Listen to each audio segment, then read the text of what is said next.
ভোলার সাথে তালবাহানা চলবে না, চলবে না, ভোলার সাথে বৈষম্য চলবে না, চলবে না, আমাদের দাবি মানতে হবে, মানতে হবে, মানতে হবে, মেনে নাও। আমাদের যে সম্মানিত উপদেষ্টারা আপনারা যে চেয়ারে বসে আছেন, এই চেয়ারে আপনাদের বসার কোনো সময় ক্ষমতা ছিল না। আমার ভোলার 47 জন শহীদ হয়েছে, 47 জন ছেলে শহীদ হয়েছে।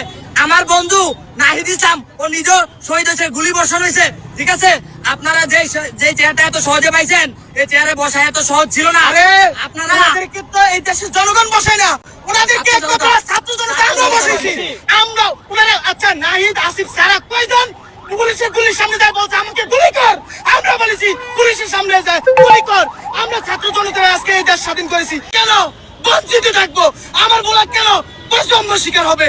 আমরা কিছুদিন আগে আমাদের ভোলাতে উপদেষ্টারা গিয়েছিলেন, সেখানে গিয়ে তারা বলেন কি ভোলাতে কিভাবে কলকারখানা এগুলো তৈরি করা যায়। আরে ভাই, আগে আমার সেতু বরিশাল সেতু না হয়ে আমরা ভোলাতে কলকারখানা এগুলো তৈরি করে কি লাভ?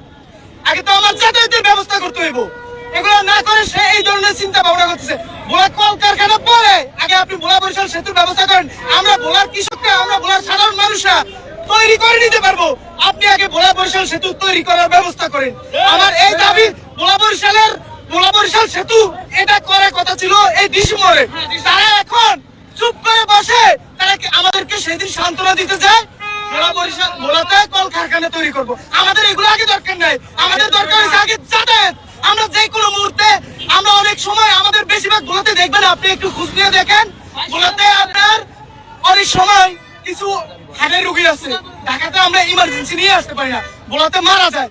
বেশিরভাগই এই সমস্যাটা শুধু যাতায়াতের ব্যবস্থা। তারা চিন্তা করে ভোলাতে কলকারখানা। আরে না, আমার কলকারখানা এগুলো পরে, আগে আমার ভোলা বরিশাল সেতু দরকার, তারপর যে আপনি এগুলো চিন্তা ধারণা করবেন। আপনি আপনার স্বার্থের জন্য ভোলা বরিশাল সেতু না করে আপনি ওখানে কলকারখানা তৈরি করতে চান। আমাদের ভোলাবাসী পারবে ইনশাআল্লাহ, নিজেরা কলকারখানা তৈরি করতে পারবে। আপনি আগে ভোলা বরিশাল সেতু যাতায়াত করার ব্যবস্থা করে দেন, এটাই আমাদের দাবি। খুব দ্রুত যেন আমাদের ভোলা বরিশাল সেতু বাস্তবায়ন। উপদেষ্টাদের কাছে বিনয়ভাবে অনুরোধ করে বলবো, আপনাদেরকে এই বাংলাদেশের জনগণ বসাই না, আপনাদেরকে জুলাই যোদ্ধারা বসেছে। জুলাই যোদ্ধা